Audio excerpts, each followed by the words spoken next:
Hey there, welcome back to 7 Minute Books.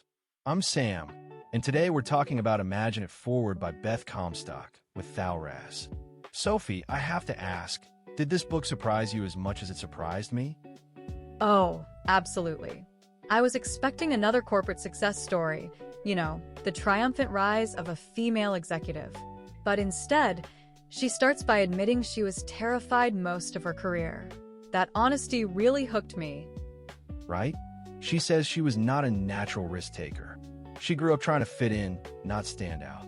And then she ends up as vice chair at GE, one of the most tradition-bound companies in history. How does that even happen?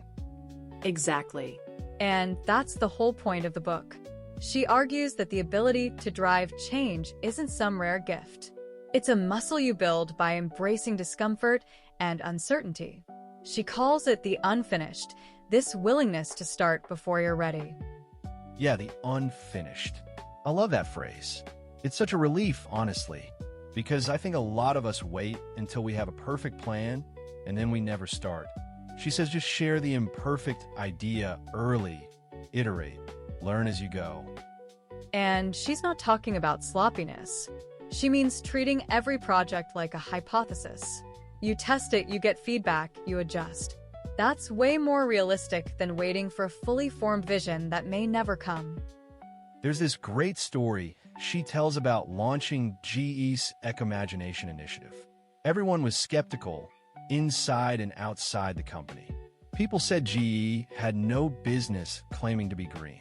But she built credibility slowly, found allies, and eventually it became one of their most profitable initiatives.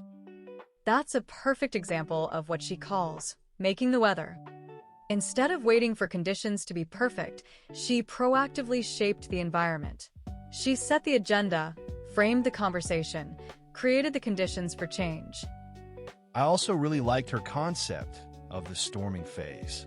She says most organizations try to skip the messy conflict that comes before real progress. They want consensus and politeness. But she says you have to lean into the storm, not flee from it. Right. Disagreement is a sign that something important is at stake. If everyone's just nodding along, nothing new is happening. She encourages emotional resilience, staying engaged even when things get heated. And she's so honest about the personal cost. She talks about the loneliness of pushing against resistance, the toll on relationships, the moments of doubt. It's not glamorous, but she also says the cost of not innovating is higher. Yeah, she doesn't romanticize failure either. She says it's painful and costly, but the only way to avoid it completely is to avoid trying anything new. And in a fast-changing world, that's the worst strategy. So fail fast, fail cheap, fail forward. Another idea that stuck with me is the adjacent possible. She borrowed it from scientist Stuart Kauffman. It means the most successful innovations aren't radical leaps into the unknown. They're careful explorations of what's already within reach if you look at existing assets with fresh eyes. Like GE's first MRI machine. It wasn't invented from scratch. They combined existing technologies in a new way. Innovation doesn't require genius. It requires curiosity and persistence. And she talks about corporate antibodies, the immune system that attacks anything new. The way to overcome them is to build coalitions, create small wins, and protect the innovators. Patience is key because real change takes longer than you think. I also appreciated her take on leadership. She says the best leaders don't have all the answers. They ask questions, they're vulnerable, they create space for others. She admits she struggled with letting go of control, but it's essential for continuous innovation. And she ends with an invitation.